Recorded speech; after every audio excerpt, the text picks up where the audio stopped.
Olá, galera, está começando mais um Simplecast, o seu canal de desenvolvimento pessoal. E hoje eu estou aqui com o meu colega de apresentação, Matheus Davi, que vai ficar agora coordenando o Simplecast juntamente com a gente. Aí, Matheus, empolgado por ter o primeiro episódio? Cara, eu tô muito feliz, eu tô ansioso, tô gostando muito de estar aqui, fazendo parte dessa nova experiência, né? E hoje a gente tá aqui com o Eduardo. Clístenes Eduardo. Da Miniverso. E a gente vai conhecer um pouco sobre a história dele, vai falar um pouco com ele, pra gente trocar uma ideia, né? Então vai lá. Quem é o Eduardo da Miniverso? Prazer, eu sou o Eduardo da Miniverso. Primeiro nome Clístenes, mas eu reconheço, né, que, poxa, quando fala quê? Quando fala esse nome, o pessoal reage dessa forma, então Eduardo também não tem problema nenhum. Reconheço que às vezes a gente engasa quando tenta falar o primeiro nome. E basicamente o Clístenes é um programador, desenvolvedor, um pouquinho pesquisador, não tanto ortodoxo, e otaku nas horas vagas. Olha. Sou muito fascinado por jogos e como que eles conseguem transmitir uma mensagem de uma forma mais lúdica. Por exemplo, é super fã de The Legend of Zelda, Undertale, conhece, né? Então perfeito, vocês já são raiz demais. Não, eu não sou, eu sou leigo em questão de jogo. Quem sabe aí que tudo é Matheus. E também muito fã de Pokémon. Desde pequeno, quando eu era criança, eu ia pro interior com os meus primos, e lá tinha o computador dos meus primos, e a gente ficava jogando jogo de Nintendo 64, Pokémon Estádio. E quando terminava a jogatina, que mandavam desligar o computador, a gente ia fazer o nosso RPG de mesa mesmo. Pegava uma folha 4 e começava a riscar e contar a nossa própria história.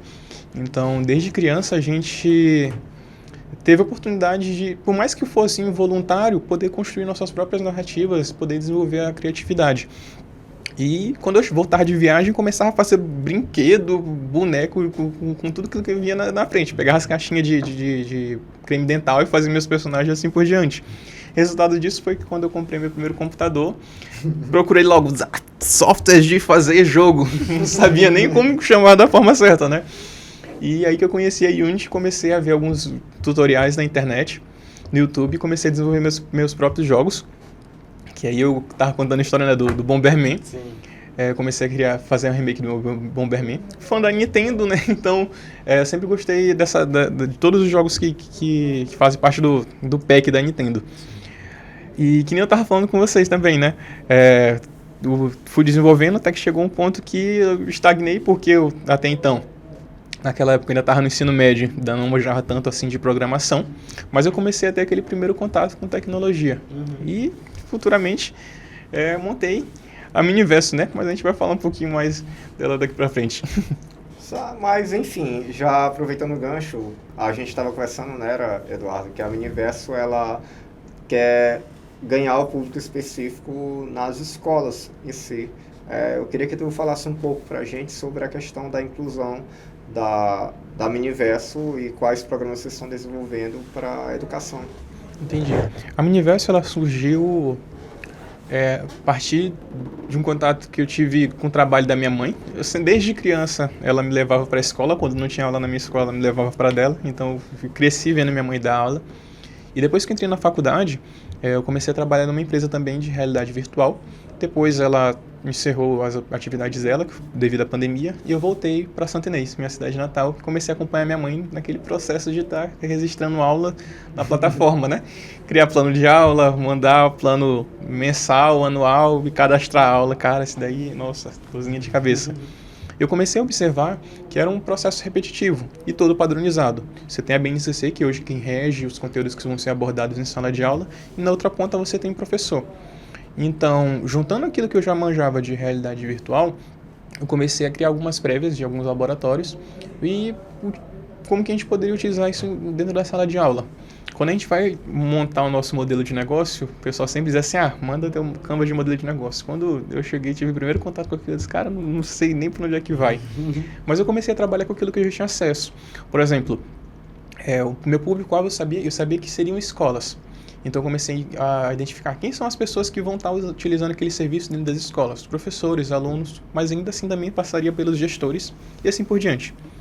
Então eu comecei a ver quais que eram as redes sociais que eles costumavam consumir mais informação, no caso dos professores, e eu vi que era o WhatsApp.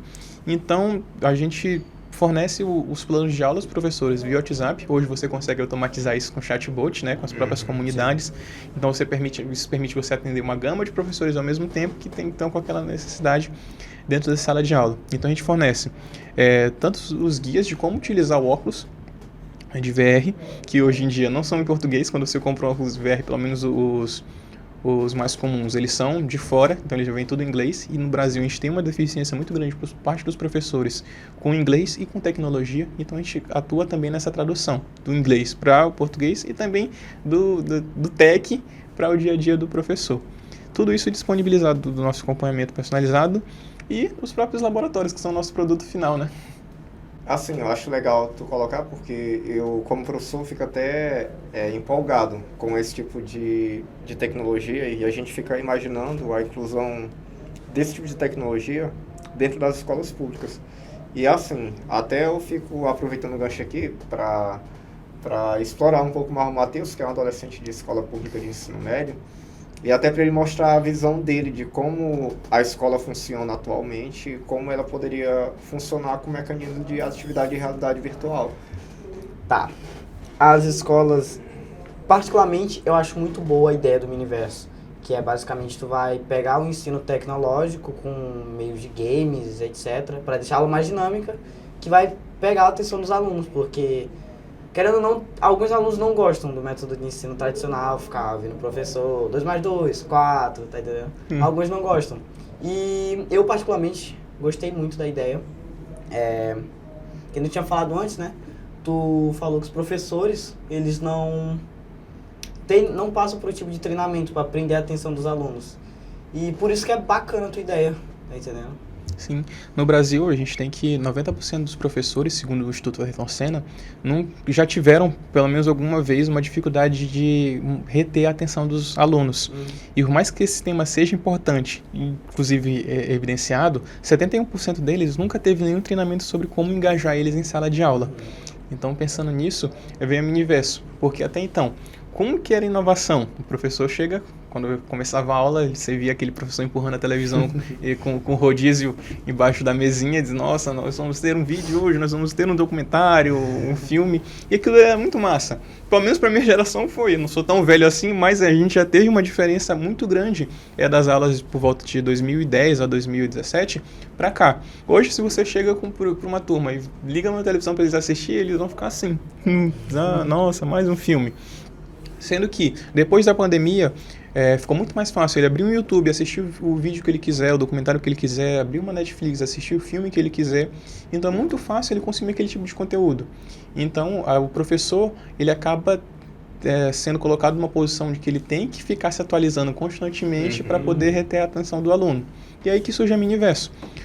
Onde a gente já pegava um tema que estava em alta da realidade virtual e trouxe isso para dentro da sala de aula. Hoje, quando você chega, o professor, imagina o professor chegando com óculos aqui debaixo do braço e os alunos olham, beleza, hoje a gente vai jogar, hoje a gente vai ver uma coisa um pouco mais dinâmica. E o diferencial da realidade virtual é justamente essa parte da imersão.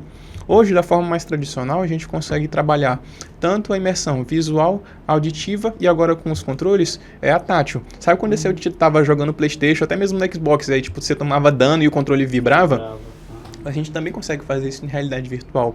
Então a gente está utilizando os artifícios dos jogos para poder proporcionar um ambiente de aprendizado. Sem estar naquela mesmice de, nossa, pegue tal objeto que você vai conseguir fazer essa tarefa. Então a gente consegue guiar o aluno pelo aprendizado de forma que às vezes nem ele mesmo se toca. E a gente, com aquela imersão, poxa, beleza, ele colocou o óculos, ele esquece que ele está em sala de aula. E então ele tem a liberdade para poder pegar e manipular os equipamentos da forma como ele quiser. Você já teve aula em algum laboratório físico mesmo? Não. Então, tipo, a nossa turma era levada para um laboratório, lá tinha vidraria, tinha equipamentos elétricos, e às vezes é uma preocupação até mesmo para o próprio professor. Porque, por exemplo, se você está dando aula para um aluno que ele é um pouco mais inquieto, ele quer mexer, aí deixa cair, se corta, poxa, aquilo dali vai dar uma dor de cabeça, tanto para o professor quanto para o aluno, quer dizer, quanto para a escola. Sem falar também da própria família, né? Que não se preocupa com seus filhos. E na realidade virtual, você consegue levar o aluno para fazer todo aquele experimento com vidraria, equipamentos pesados. Se quebrou, poxa, só reinicia e pode partir de novo. Não cria aquele fator psicológico do medo. Poxa, se eu errar... Sim. A segurança vai ser muito maior. Justamente. E Eduardo, você falou pra gente que você iniciou o teu processo de estudo sobre programação e desenvolvimento com 16 anos de idade. Tem uma idade ideal para trabalhar com programação, com desenvolvimento, para desenvolver plataforma de realidade virtual? Cara, acho que o ideal seria... Acho que desde criança mesmo, né? Mas claro que tudo é bem filtrado. Hoje você já tem estudos que comprovam que você manter uma criança numa tela do celular, ou então direto num tablet ou televisão, você vai estar viciando ela e você quebra alguma das funções cognitivas dela. Então, treinar ela desde pequena para pelo menos desenvolver a lógica. Por exemplo, como você tinha falado daqueles testes de QI. Você leva uma criança e coloca alguns desafios com ábaco e assim por diante. Então, aquilo ali já são uma prévia para você começar a estudar programação. Quando a gente entra num curso de programação, seja engenharia de computação, engenharia de software, assim por diante, uma das primeiras disciplinas que você tem contato é de algoritmos, que pesa muito mais a sua lógica do que você saber escrever código propriamente dito. Então, começar aquele processo de desenvolvimento da lógica desde cedo já vai ajudar bastante. Aí, quando ela já tiver um certo discernimento das coisas, colocar para aprender alguma pseudolinguagem de programação. O pessoal chama o Portugal hoje, não sei se o pessoal ainda utiliza hoje Portugal. E hoje também você tem algumas linguagens mais de alto nível, que a gente chama, que se assemelha muito com uma forma que a gente se comunica hoje, que é o próprio Python, né? Você consegue passar regras do computador de uma forma que você lendo, você consegue entender o que está acontecendo. E assim, achei massa mesmo a tua colocação. Tu já estudou, não foi, Matheus, programação? Sim. Como foi tua experiência, cara? Cara, eu tava entre os meus 11 pro comecinho de 12, aí um cunhado meu, ele trabalha com programação, e ele disse, cara, tu quer aprender a programar? Aí nessa época eu ainda tava meio em dúvida. Qual que eu escolho? Programação ou edição de vídeo? Que eu já editava, mas assim, né? Aí eu fiquei assim, cara, beleza, eu vou dar uma chance pra programação. E aí eu foi a linguagem .lua, na época. E era coisa bem simples, só que aí ele chegou um tempo e ele disse, cara, tá na hora de tu começar a fazer o teu joguinho. Tá, beleza. Só que tem coisa que eu ainda não aprendi. Como que eu faço? Vai na internet, pega um códigozinho e dá tudo certo. Joga o código lá, pronto, que vai fazer o que quer. Aí eu fiquei, o código? Pronto? Tá, beleza. Só que aí pegou assim, que nem você tinha falado, né, que se der algum erro no código, tu não vai saber arrumar, porque tu pegou na internet, pronto, entende? E aí eu deixei de mão, porque eu não curti muito, era muita coisa assim, Tu achava a lógica um pouco complexa? Nem tanto, é por causa que eu não foi muito a minha praia. Não conseguiu ligar os pontos ali, né? Eu não curti muito a ideia de ter que ficar escrevendo código, etc. Não. Pra trabalhar com programação, construção de realidade virtual, tem que gostar de fato. Tem. Pra falar a verdade, hoje a gente já tem, inclusive já até puxa isso. Cara, na hora que ele falou que ele começou com 12 anos, cara, mano, isso dá uma pressão, porque eu penso assim, cara, esse pessoal que tá chegando agora, essa nova geração, eles têm acesso à informação muito mais rápido. Então, tipo, se eu como profissional também não começar a ficar me atualizando constantemente, essa galera vai tomar meu lugar, com certeza, né? Voltando para a parte da realidade virtual, hoje a gente já tem o que chama de frameworks, né, que são algumas ferramentas que ajudam a gente a desenvolver. Não é tão difícil quanto antigamente. Hoje a própria Unity já te disponibiliza várias ferramentas que conseguem fazer essa conversão de alguns comandos de um jogo 3D normal em um jogo de realidade virtual, mas que pesa sim a parte da lógica de programação. Mas hoje a gente já tem várias ferramentas. Por exemplo, o próprio ChatGPT, né? Inclusive, acho que já até adiantou uma das pautas, que é o uso de inteligência artificial para aprender. Não só nas escolas, mas seu próprio aprendizado dentro de sala de aula. Você pede pro ChatGPT, diz, beleza, vamos fazer um jogo em realidade virtual aqui, um remake de Super Mario em realidade virtual. Poxa, ele vai pegar, vai te dar o passo a passo ali, te dar o código e assim por diante, explicar letra por letra. Então, quando a gente pega e compara com antigamente, que você tinha que entrar nos fóruns, não sei se vocês já chegaram a consultar alguma coisa em fórum da internet. Já consultei, já. Poxa, você tinha que pegar, tinha que cadastrar sua dúvida, esperar a boa vontade de alguém disposto a digitar para te responder. Aí, beleza, se fosse aquilo mesmo, você ia testar, Testou, não deu certo, sobe de novo. Não, fulano, testei isso daqui, não deu certo, não. Diz, cara, pra mim foi isso daí que deu. Tchau. E hoje você consegue ter acesso hoje ao GitHub, que já tem basicamente uma grande biblioteca de códigos. Tem o ChatGPT, tem o próprio YouTube.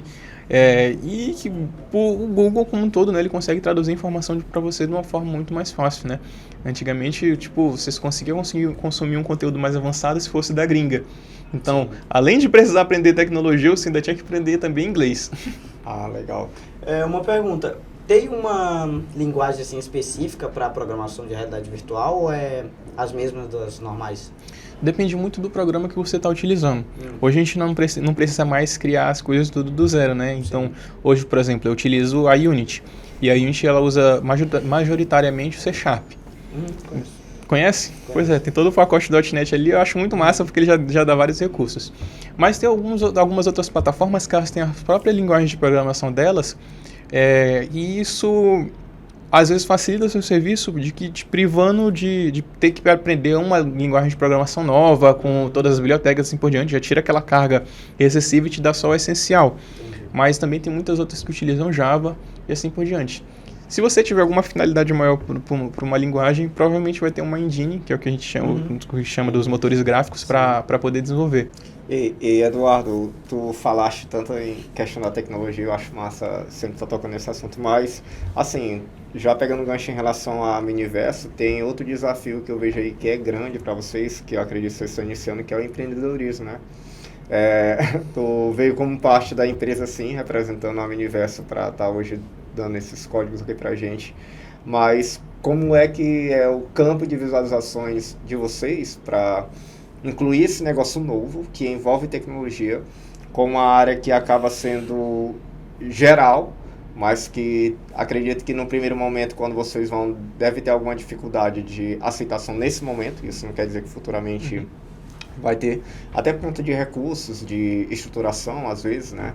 E mesmo dos próprios recursos humanos, e como é para vocês empreender numa área que a gente vê claramente que é um sonho teu, né? Que é algo mesmo que tu gosta, que tu tem prazer e que eu não tenho dúvida que já está dando certo e com esse desafio de colocar a empresa de vocês em funcionamento para fazer a conciliação com a educação.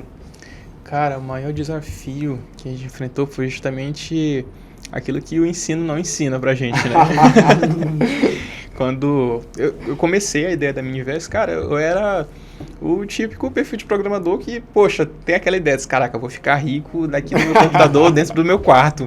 E, cara, isso é muito errado. Claro que tem algumas exceções de alguns modelos de negócio que você consegue fazer tudo dentro do seu quarto. A questão do propósito, né, Eduardo? O empreendedor tem a visão do propósito. Pois é. Só que para o nosso modelo a gente precisaria ir nas ruas. Então, tinha coisas que eu nunca tive contato em sala de aula.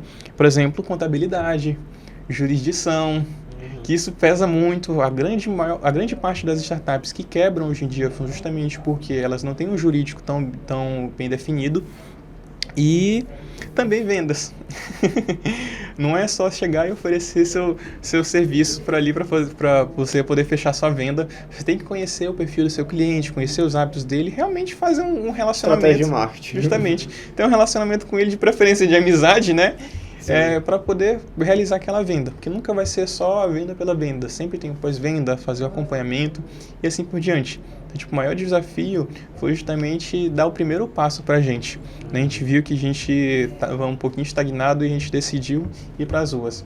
A gente construiu o nosso MVP, porque a gente viu que os professores eles tinham um tanto de resistência com a realidade virtual, no sentido de que era difícil deles aderirem. Mas quando vai para a prática é um segundo nível, né? Pois é, porque se eu chego assim para ti e digo assim, cara, a realidade virtual vai impulsionar muito o aprendizado dos teus alunos. Tu tem duas vertentes, uma vai ser muito positivo e a outra vai ser difícil de tu aderir. Porque tu, como professor, tem que ter aquela curva de aprendizado, de aprender a usar a tecnologia para poder guiar. Diferente dos alunos, tu não vai apenas consumir a tecnologia. Professor, caraca, tá aparecendo um aviso aqui, o que eu faço agora? E tu não sabe o que acontece porque é um sistema operacional ali e a apresentação dele é diferente. Então, vários outros fatores acabaram dificultando um pouco a nossa entrada. Mas aí que a gente viu que era justamente uma oportunidade. A gente viu que quase todos os óculos de realidade virtual que tem um sistema operacional hoje, mercado, eles são em inglês e são importados. Então, beleza, a gente já consegue fazer essa tradução do inglês para o português e da tecnologia para o dia a dia do professor. A gente decidiu fazer umas pesquisas com alguns professores, inclusive, que já faziam parte da roda de amigas da minha mãe, né, que é a professora. Então eu via que boa parte deles se comunicavam pelo WhatsApp, que hoje o WhatsApp já disponibiliza uma série de ferramentas para você atender esse pessoal. Então, usando as próprias comunidades do WhatsApp, a gente fornece os guias e manuais de como utilizar o óculos e os próprios treinamentos. E já faz uma rede de negócios, né? Justamente. Você não precisa fazer o professor se cadastrar numa plataforma para procurar um conteúdo específico, para se encontrar, ter que aprender todo aquele conteúdo e então montar o plano de aula. A gente já consegue dar sugestões, justamente para não ofuscar o papel do professor, para facilitar a adesão dele e ele poder continuar o serviço dele da forma mais suave possível e não precisar passar horas e horas fazendo um plano de aula. Então seria um serviço de suporte, no caso. Sim. Além do software, dos Miniversos, a gente também tem esse suporte personalizado. Então, como é que tá a Miniverso? Você, tem outros colegas? Como é que vocês fazem a divisão? Como é? Hoje sou eu e mais 2 colegas. Eu, Clístenes, o Ulisses, que é nosso modelador 3D. E o Marcos, que é nosso social media, UX designer, UI designer, e tudo enquanto que diz respeito à imagem da Miniverso, né? Ele está fazendo um serviço sensacional. E, cara, outra coisa que o ensino não ensina a gente, né? Justamente gestão de pessoas, né? Às vezes o professor passa um trabalho em grupo e diz, vocês têm que aprender a trabalhar em grupo. No mercado de trabalho, vocês vão precisar aprender a trabalhar em grupos, cara, mas não do nível que é abordado nas escolas. Então, foi o primeiro contato que eu tive com um trabalho em equipe onde faturamento, beleza, eu só vou conseguir viver, ou seja, receber um dinheiro para poder viver se eu conseguir fazer uma boa gestão. Então, quando aquilo dali é um skin da game, depende do seu trabalho, a gente começa a destravar as engrenagens da nossa cabeça para poder fazer rodar. Então, eu comecei a delegar algumas tarefas para o pessoal, eu vi qual que era a maior afinidade de cada um e comecei a delegar tarefas para eles. Por exemplo, o Marcos ele é muito criativo e gosta muito de fazer coisas novas. Na realidade virtual, a gente teve um desafio que era justamente a parte do UX, que é a experiência do usuário. Na realidade virtual não é só um espaço 3D, você tem 6 graus de liberdade, 3 de rotação e 3 de rotação. Falei de rotação 2 vezes, perdão, 3 de movimentação e 3 de rotação. Então você tem que aprender a popular aquele ambiente e também guiar o usuário para que ele foque naquilo que ele tem que fazer. Exemplo, acho que tu é fã de The Legend of Zelda também, ou então Undertale, conhece... Undertale, eu conheço muito Undertale. Show de bola. E é muito massa como que Undertale, dentro da própria experiência do jogo, ele consegue te conduzir para tu se desenvolver ali. Tu sabe muito bem para onde é que tu tem que ir, ao mesmo tempo que ele te dá liberdade para poder explorar os outros ambientes. Em realidade virtual, a gente também tinha que fazer isso. Então, tem toda uma ciência para a gente poder conduzir o usuário. Se o objetivo primordial dele é aprender, então ele tem que conseguir conduzir o experimento, mas se ele quiser navegar também, ele conseguir navegar. E essa foi justamente o nosso primeiro desafio e eu deleguei para o Marcos. Para a parte do Ulisses, ele já era fotógrafo, um ótimo fotógrafo, de passagem, então ele já sabia muito bem como trabalhar com luz e sombra e fazer toda a parte da iluminação do nosso cenário e também é modelador 3D. Cara, e é aquele cara fascinado, velho, por aquilo que ele faz. Eu acho isso muito massa. Acho isso muito massa, porque você tá dando oportunidade para uma pessoa trabalhar com aquilo que ela gosta. É muito maçante você ver alguém fazendo aquilo que não gosta. Tipo, poxa, a pessoa já começa a entregar o trabalho pela metade. E às vezes tu tá com um período assim, mano, a gente precisa desenvolver isso daqui para poder apresentar para amanhã. E a tendência do empreendedorismo digital, né? Não tem como fugir disso aí. E cara, velho, ele é o tipo de pessoa assim que ele modela praticamente qualquer coisa. Ele também, assim como é fã de anime, então enquanto ele estava estudando, ele estava pegando, por exemplo, modelando os personagens de One Piece e fazendo os cenários, tudo com o pessoal de One Piece. Cara, isso daí é muito fascinante, inclusive justamente para diminuir a curva de aprendizado. Então a gente consegue aplicar um dos propósitos da Miniverso dentro da própria Miniverso, não só como nosso cliente, que é justamente de trazer para o teu processo de aprendizado algo que é aquilo que você já gosta. Por exemplo, você está levando para as escolas tecnologia, que o aluno que ele já estava em sala de aula, já estava dentro de casa ali, depois de anos de pandemia, já consumiu tudo aquilo que ele queria de tecnologia, agora ele queria ver uma coisa, poxa, diferente. Com certeza. E, cara, eu acho massa tu colocar isso daqui, porque quando tu falas, eu fico imaginando, é a própria empresa em si dentro de uma escola de ensino médio. Porque como tu tinhas falado, que a questão do aluno, quanto mais cedo ele tiver um contato com a tecnologia de maneira consciente, é claro, e eu acredito que o ensino médio, que é quando a galera tá com 14, 15, 16 anos, é a idade ideal para eles estarem tendo um contato com isso. Eu acredito que ainda nós vamos chegar a um modelo de escola em que todos os adolescentes tenham contato com essa energia, com esse tipo de tecnologia e de trabalhos, até mesmo para que eles tenham até uma margem de liberdade maior para saber escolher e poder ali estar trabalhando diretamente com esse tipo de atividade. Eu não sei se tu partilha também da mesma opinião, né? Ou o Matheus também, porque ele está no ensino médio e ainda volta para aquele retorno do ensino médio um pouco mais tradicional, né? Cara, eu também partilho da mesma visão, porque, como eu tinha falado, eu fazia edificações. Minha família era muito tradicional com alguns cursos que a gente tinha que cursar. Então, na instituição que eu estava fazendo curso, tinha 4 cursos apenas na disposição na época, que era logística, edificações, eletromecânica e eletroeletrônica. Eu queria muito fazer eletroeletrônica, porque, tipo, eu era fascinado em pegar e, nossa, pra mim no curso eu ia aprender a fazer robô. E quando eu era pequeno eu pegava os carrinhos de controle remoto que a mamãe comprava, eu pegava, se ele caísse, quebrasse, eu desmontava ele, pegava o rodízio dele e tentava fazer alguma coisa com aquilo, com as peças que montavam. Então eu acreditava que no curso ali eu ia aprender a fazer aquilo dali, de uma forma um pouco mais consciente.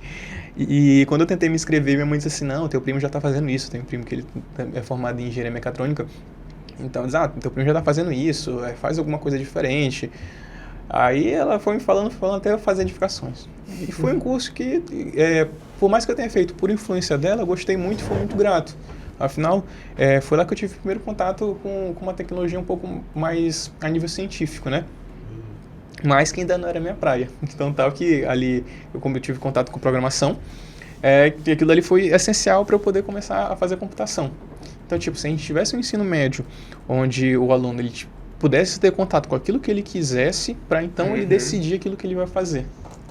Cara, é porque às vezes pode ser muito frustrante para o aluno fazer essa descoberta de forma tardia. Sim. Eu tenho amigos que fizeram medicina. E é isso que eu acho o principal, cara, porque é meio que assim, eu vejo a empresa no contexto geral, porque ali tu tem várias oportunidades. Não só da tecnologia em si, mas a oportunidade de toda estruturação. Porque tu falaste daqui da gestão de pessoas que tu pratica essa atividade, da gestão de programação e desenvolvimento que tu faz em relação aos softwares da Miniverso e também da atividade de vendas para vocês partirem diretamente. Então, imagina tudo isso daí conectado dentro da escola de ensino médio. Mas pode continuar. Não, tranquilo.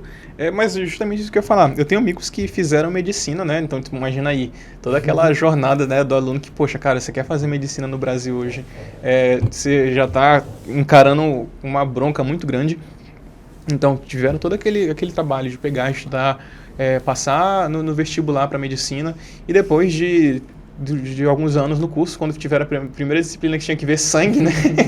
Eles, cara, isso daqui não dá pra mim não. Aí, poxa, é um tanto frustrante. Tu lhe deparar com uma concorrência enorme, às vezes desenvolver, quem sabe, até uma ansiedade durante esse processo, para depois você descobrir que não era aquilo que você queria, que era uma coisa simples, né? Às vezes uma pequena amostra que a escola pode fazer em sala de aula já resolve aquela dúvida. Sai desse padrão também, né? Justamente, que pode ser solucionado com a realidade virtual. Com certeza. Por exemplo, você fazer um laboratório ali de biologia, de anatomia, o aluno está vendo ali os órgãos humanos, ele está vendo sangue, por mais que seja um sangue digital, mas não deixa de ser sangue, ele começa a dizer, cara, é isso daqui que eu quero mesmo para minha vida.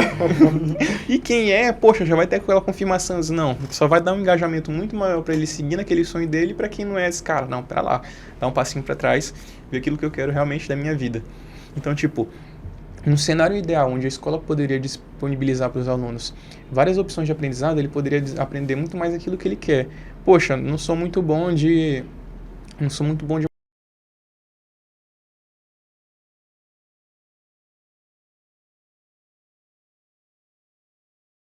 doído.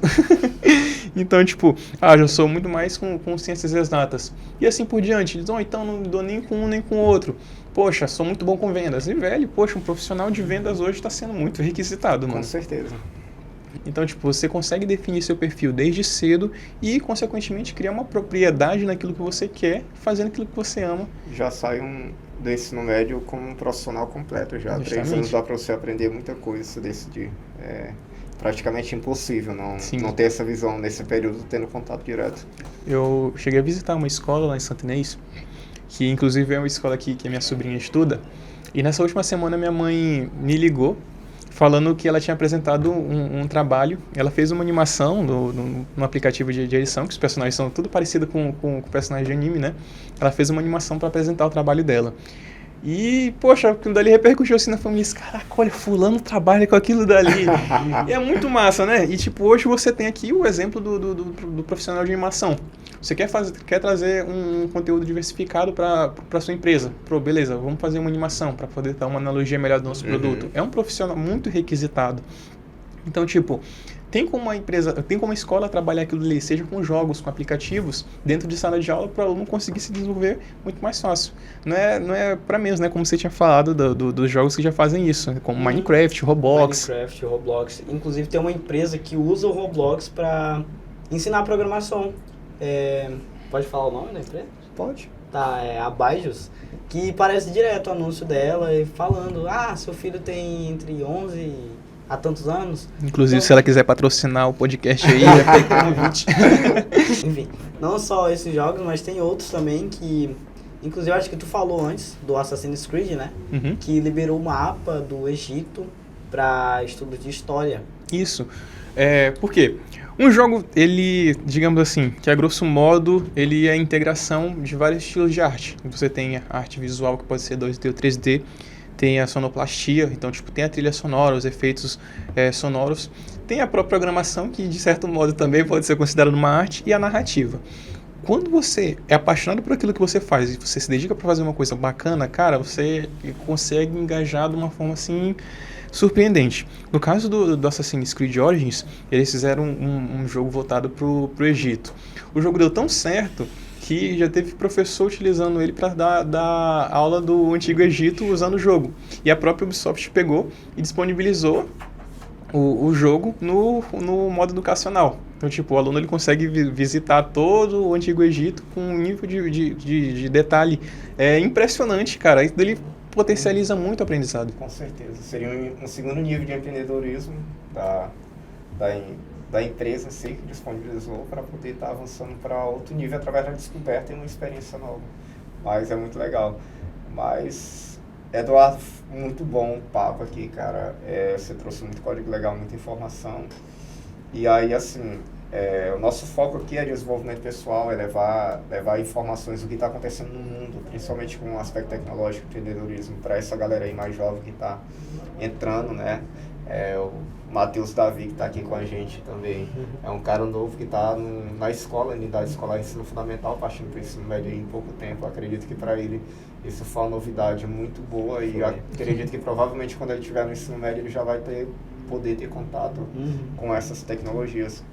E aí, assim, eu queria que tu deixasse uma mensagem para essa galera, né, que está querendo mergulhar no mercado de tecnologia, às vezes acha que não tem muita oportunidade, e a gente sabe que o mercado está amplo, está aberto, às vezes com o celular tu pode estar modificando, mudando aí tudo, tá partindo para essa situação de individualidade, pesquisa, o que vocês colocaram aqui, né, a possibilidade, às vezes você está jogando, a partir dali pegar um código e saber que aquilo ali pode transformar no projeto de vida, ou até mesmo transformar como uma profissão em si.